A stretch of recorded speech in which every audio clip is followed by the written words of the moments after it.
Avec la nouvelle Giulia, Alfa Romeo nous a montré qu'il était de nouveau capable de fabriquer des berlines statutaires et plaisantes à conduire. Ce Stelvio va encore plus loin puisqu'il est appelé à rivaliser avec les SUV premium. On joue ici dans la cour des très grands, l'objectif pour Alfa étant de renouer avec le succès, mais surtout avec les bénéfices. Alors voyons à présent ce que ce Stelvio est capable de faire face à une concurrence très féroce. C'est sûr, le Stelvio ne passe pas inaperçu. Comme la Giulia, il affiche un style bien à lui, une ligne élancée, taillée avec finesse et élégance, comme seuls les Italiens savent le faire. Qu'il est agréable de le regarder passer.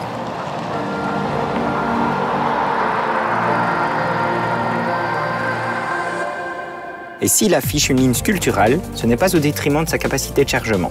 Son coffre de 525 litres suffit amplement à répondre aux besoins quotidiens. Sa banquette se montre très accueillante également. Alfa Romeo prétend même que le Stelvio est le plus habitable de son segment. Il faut bien sûr prendre cela avec des réserves, même si, comme vous pouvez le constater, il y a suffisamment de place pour les adultes. L'habitacle du Stelvio est un copier-coller de la Giulia. Les planches de bord sont quasiment interchangeables car c'est la même technologie qui se cache dessous. Ce qui signifie que l'on retrouve les mêmes avantages et inconvénients en ce qui concerne le système multimédia et les équipements disponibles. Concrètement, on apprécie le design minimaliste mais beaucoup moins l'ergonomie et la finition. Sur ce point, la concurrence est un cran plus haut. Une bonne base châssis mérite un moteur à la hauteur et c'est le cas avec ce 2 litres turbo-essence fort de 280 chevaux et 400 Nm. Avec lui, le Stelvio abat le 0 à 100 en 5 secondes 7. Essence ou diesel, le Stelvio reçoit d'office l'excellente boîte 8 automatique signée ZF. Le 2 litres à essence aura bien sûr un peu de mal à s'imposer en Belgique du fait de ses rejets de CO2 élevés. Le 2 litres de diesel de 150 chevaux aura certainement davantage de succès.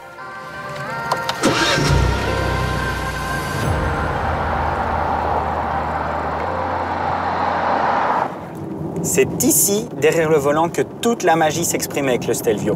Comme la Giulia, ce SUV colle littéralement à la route. Son train avant est hyper précis, directionnel et en même temps très réactif.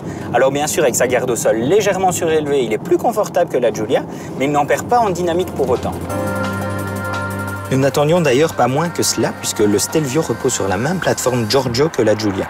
Le SUV a quant à lui droit à 4 roues motrices. Seul le diesel d'entrée de gamme est propulsé par les seules roues arrière.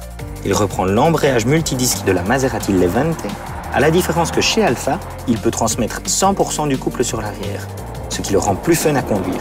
Les plus sportifs pourront encore choisir la suspension adaptative et le différentiel à glissement limité sur la liste des options. Sans perdre en dynamique, le Stelvio offre davantage de confort que la Giulia.